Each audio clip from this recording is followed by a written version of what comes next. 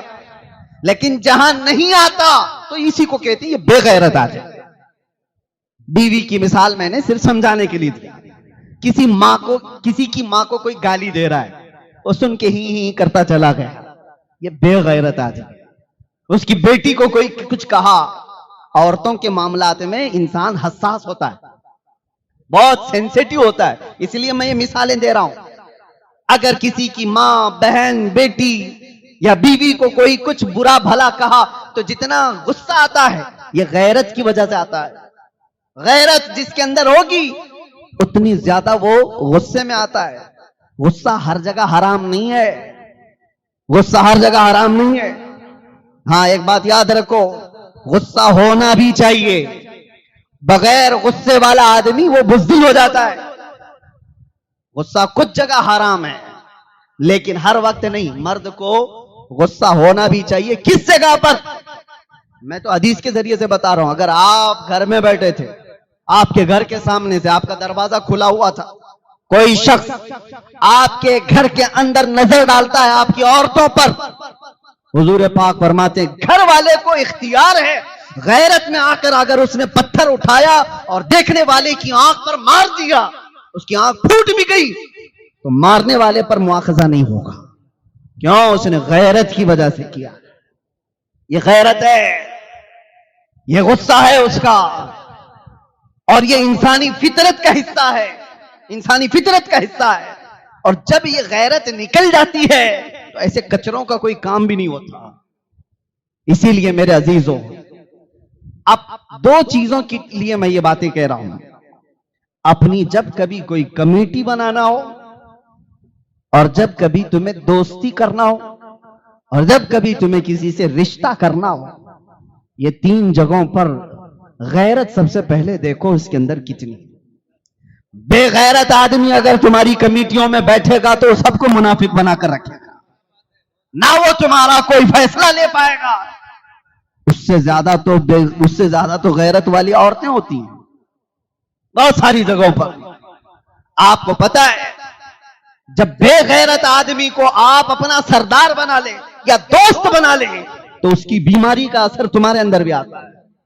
حضرت عمر ابن خطاب رضی اللہ تعالیٰ عنہ کے مشوروں کے بارے میں کہہ رہا تھا. نبی اکرم صلی اللہ تعالیٰ علیہ وسلم کی ازواج مطہرات مومنوں کی کیا ہیں؟ سب کیا ہیں؟ حضور کی بیویاں مومنوں کی ماں ہیں. ام المومنین کہا جاتا ہے حضور کی ہر بیوی کو.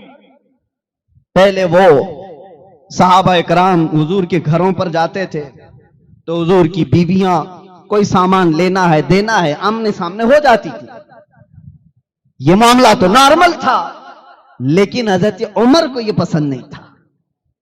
حضرت عمر ابن خطاب رضی اللہ تعالیٰ حضور کی بارگاہ میں آ کر یوں کہتے ہیں کہ یا رسول اللہ صلی اللہ علیہ وسلم, آپ کی ازواج مطہرات ان کے سامنے صحابہ آ جاتے ہیں, یہ مجھے اچھا نہیں لگتا. صحابہ دنیا کے سب سے اچھے لوگ ہیں جن کی نگاہیں خطا نہیں کریں گی, اور خطا کریں بھی تو کس کے ساتھ؟ وہ تو امت کی مائیں ہیں. ماں کے پاس تو بچہ جا ہی سکتا ہے. ساری دلیلیں ایک طرف, لیکن غیرت عمر ایک طرف. حضرت عمر کی غیرت میرے نبی کی بیویاں ہیں, عام نہیں ہیں. تو یہ حضرت عمر نے آ کر مشورتاً حضور کی بارگاہ میں عرض کیا. اسی رات کو جبرائیل امین آیت لے کر نازل ہو گئے, یا نساء النبی لستن کاحد من النساء, اے نبی کی بیویوں تم عام عورتوں کی طرح نہیں ہو, عام عورتوں کی طرح نہیں ہو. پھر اللہ نے حکم نازل فرما دیا, اے لوگو وَإِذَا سَأَلْتُمُوهُنَّ مَتَاعًا فَاسْأَلُوهُنَّ مِنْ وَرَاءِ حِجَابٍ, جب تمہیں کسی بات کا سوال کرنا ہے نبی کی بیویوں سے یا کچھ مانگنا ہے تو آج کے بعد پردے کے پیچھے کھڑے ہو کر کے مانگو. یہ غیرت عمر ہے. عمر ابن خطاب رضی اللہ تعالیٰ عنہ کی غیرت نے وہ چیز, حضور پاک صلی اللہ تعالیٰ علیہ وسلم نے ایک خواب دیکھ کر کے یہ بھی تو فرمایا تھا کہ میں نے دیکھا کہ عمر ابن خطاب رضی اللہ تعالیٰ عنہ کے متعلق کہ ان کا جبہ زمین تک لگا ہوا تھا, تو حضرت عمر نے پوچھا کہ یہ اس خواب کی تعبیر کیا ہے؟ نبی پاک صلی اللہ علیہ وسلم نے فرمایا عمر یہ تمہاری غیرت کی تعبیر ہے، غیرت کی تعبیر ہے۔ اب حقیقی بات کی طرف آ جاتا ہوں۔ بیوی کو ٹچ کرنے پر غیرت آ جاتی ہے، بیدار ہو جاتا ہے آدمی۔ ماں کو اگر گالی دے دے تو غیرت آ جاتی ہے۔ آپ خاموش رہیں گے کہ آپ کی ماں کو گالی دے دے؟ خاموش رہو گے؟ تمہاری بیٹیاں یا تمہاری بہنوں کو کوئی چھیڑ چھاڑ کرے تو خاموش رہو گے؟ جو ری ایکشن ہوگا کر ہی ڈالو گے آپ، پتہ ہے۔ سامنے والے سے کہو گے کہ غلطی سے ہو گئی ہے تو ٹھیک ہے، لیکن دوبارہ کرے گا تو دانت توڑ دوں گا، انگلی موڑ دوں گا، کچھ تو آپ ری ایکشن تو کرو گے۔ ریئیکٹ کرتا ہے آدمی۔ یہ سب تمہاری غیرت کا 10واں حصہ بھی نہیں ہے۔ عورتوں کے بارے میں جو غیرت مند ہوتا ہے 10واں حصہ بھی نہیں غیرت کا۔ انسان کی اصلی غیرت اس وقت دیکھی جاتی ہے جب اس کے نبی کی شان میں کوئی بات کرے، اور اگر وہ خاموش رہا تو وہ بے غیرت ہے، وہ ذلیل ہے، اس کے اندر نفاق بھرا ہوا ہے۔ نبی اکرم صلی اللہ تعالی علیہ وسلم کے متعلق غیرت اگر سب سے زیادہ میں نے محسوس کیا وہ عمر ابن خطاب کی بارگاہ، وہ ہلکی چیز بھی نہیں برداشت کرتے تھے، نہیں برداشت کرتے۔ آپ نے سنا ہوگا ایک مسلمان اور یہودی کے جھگڑے کے بارے میں، زمین کا جھگڑا تھا۔ حضور پاک صلی اللہ علیہ وسلم نے فیصلہ سنا دیا تھا، یہودی کے حق میں زمین تھی، لیکن وہ مسلمان جو نام کا تھا ماننے سے انکار کر دیا اور کہا نہیں یہ فیصلہ صحیح نہیں ہوا ہے۔ کہا کہاں فیصلہ کرائیں گے؟ عمر ابن خطاب کے پاس۔ ان کے فیصلے مشہور تھے، عدالت مشہور تھی۔ حضرت عمر کے پاس آنے کے بعد یہودی نے پہلے ہی سے کہہ دیا کہ یہ ہمارا میٹر زمین کا پہلے رسول اللہ کے پاس گیا تھا۔ وہ یہودی حضور کو ماننے والا تو نہیں، یہودی تھا۔ حضرت عمر چونک کے کہا کہ پھر وہاں سے نہیں ہوا؟ کہا انہوں نے تو فیصلہ میرے حق میں سنایا، لیکن یہ تمہارا مسلمان بھائی مانتا نہیں ہے۔ کہا یہ تم سے کرائے گا۔ پھر حضرت عمر نے تلوار اٹھائی اور اس کی گردن مار دی۔ میرے عزیزو یہ سننے کے لیے تو آسان ہے، عمر ابن خطاب عام آدمی نہیں ہے، ان کا عمل شریعت بننے والا ہے، ان کا عمل قیامت تک کے لیے لوگوں کی تقلید کا سبب بننے والا ہے۔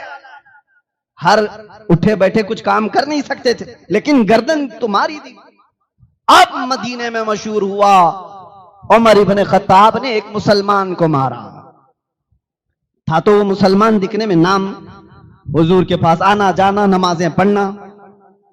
اب ایک طرف حضرت عمر ہیں اور ایک طرف وہ قتل کیا ہوا، اس کی طرف سے لوگ بھی کہہ رہے ہیں کہ عمر نے بہت بڑا کام کر دیا، بہت، کہ یہ جذبے میں آ کر کے کسی کی گردن مار دیا۔ یہودی اور مسلمان کی جب بات ہو تو ایک مسلمان کا کیسے قتل؟ حضرت عمر کو بلایا گیا حضور کے پاس اور حضور پاک صلی اللہ علیہ وسلم نے پوچھا عمر تم نے ایک مسلمان کی گردن ماری؟ اب جواب سنو۔ حضرت عمر نے کہا یا رسول اللہ میں اس کو مسلمان مانتا ہی نہیں تھا، نہیں میں نے کسی مسلمان کی گردن نہیں ماری۔ تو حضور نے فرمایا تم کو کیسے پتا وہ مسلمان تھا کہ نہیں تھا؟ اب یہ بڑی چیز ہے، کسی کے بارے میں کوئی کہہ نہیں سکتا، کیسے کہے گا؟ آپ کو میں بتاؤں، کافر بھی ثابت نظر آتا ہے، مسلمان بھی نظر آتا ہے، منافق نہیں نظر آتا۔ منافق دل کے اندر چھپا ہوا ہے، بغض ہے، عداوت ہے، سب ہے، اس کی پیشانی پہ لکھا ہوا تو نہیں ہے۔ اب آج کے زمانے میں کسی کو منافق نہیں کہہ سکتے، یہ بھی مسئلہ سن لیں آپ، کسی کو منافق ڈائریکٹ، ہاں علامات نفاق ہے اس کے اندر یہ کہہ سکتے ہیں، نفاق کی چیزیں اس کے اندر ہے۔ منافق کہنا یہ غیب کی بات ہے، اور آج کون اس طرح غیب کی خبر دے گا؟ دل کے اندر چھپی ہوئی چیز۔ اب حضرت عمر نے جب یہ کہا میں اس کو مسلمان مانتا ہی نہیں، حضور نے فرمایا کیسے کیسے نہیں مانتے؟ دلیل تو کچھ نہیں تھی، نہ وہ مرے ہوئے کی پیشانی پر لکھا ہوا تھا کہ ہذا منافق، کہیں کچھ لکھا ہوا نہیں تھا۔ حضرت عمر نے کہا یا رسول اللہ جب وہ آپ کے فیصلے کو نہیں مانا تو؟ یہ تو حضرت عمر کی بات چل رہی ہے میرے عزیزو، حضور بھی جرح کر رہے ہیں، یہ آرگیومنٹ ہو رہا ہے۔ رسول پاک صلی اللہ علیہ وسلم نے فرمایا عمر کیا تم اپنی طرف سے اپنی رائے سے یہ قائم کر لو گے کہ کون مسلمان ہے کون منافق ہے؟